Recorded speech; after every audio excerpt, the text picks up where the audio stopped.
Hi friends, welcome to MMC సరదాగా కాసేపు. భార్య: ఏమండి, నేను చనిపోతే ఏం చేస్తారు? భర్త: నేను కూడా చనిపోతా. భార్య: నేనంటే ఎంత ప్రేమండి మీకు? భర్త: అది కాదే, నా గుండె ఎక్కువ సంతోషాన్ని తట్టుకోలేదు, ఆగిపోతుంది.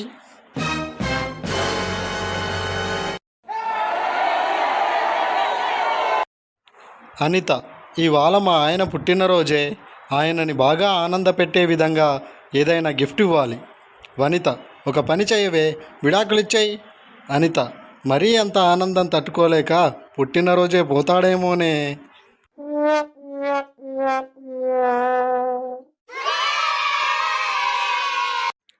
రామారావు: తెలిసి అబద్ధం ఆడడం అంటే ఏంట్రా?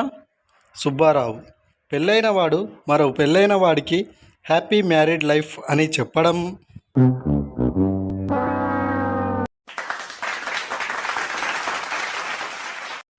సుబ్బారావు: మీ భార్య అంటే ఎంత ప్రేమ, బజార్లో ఆవిడ చెయ్యి పట్టుకొని నడిపిస్తున్నారు.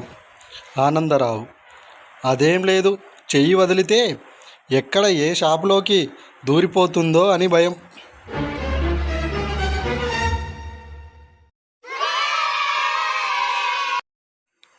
పెళ్ళికి ముందు పెళ్ళా ముందు తలెత్తుకొని మాట్లాడడం ఎలానో నేర్పిస్తా అంటే ₹1,00,000 కట్టా. నాకంటే పొడవుగా ఉన్న అమ్మాయిని చూసి పెళ్లి చేసుకోమన్నాడు.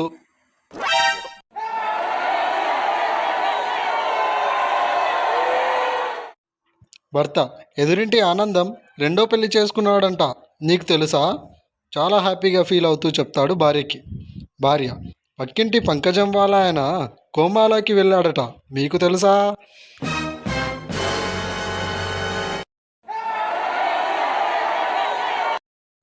కొడుకు: అమ్మ, ఈ మధ్య నీ వంటలు ఏం బాగోవడం లేదు, కొంచెం సరిగ్గా చెయ్యి. అమ్మ: ఇది గుర్తుపెట్టుకో బిడ్డా, తర్వాత నీ పిల్లం వస్తుంది కదా, అప్పుడు మాట్లాడుకుందాం.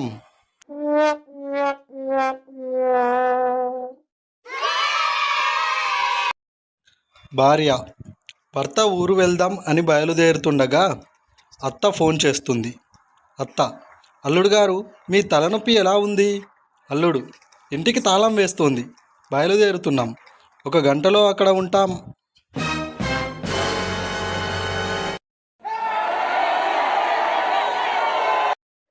Thank you friends, please like this video, share చేయండి. Thank you.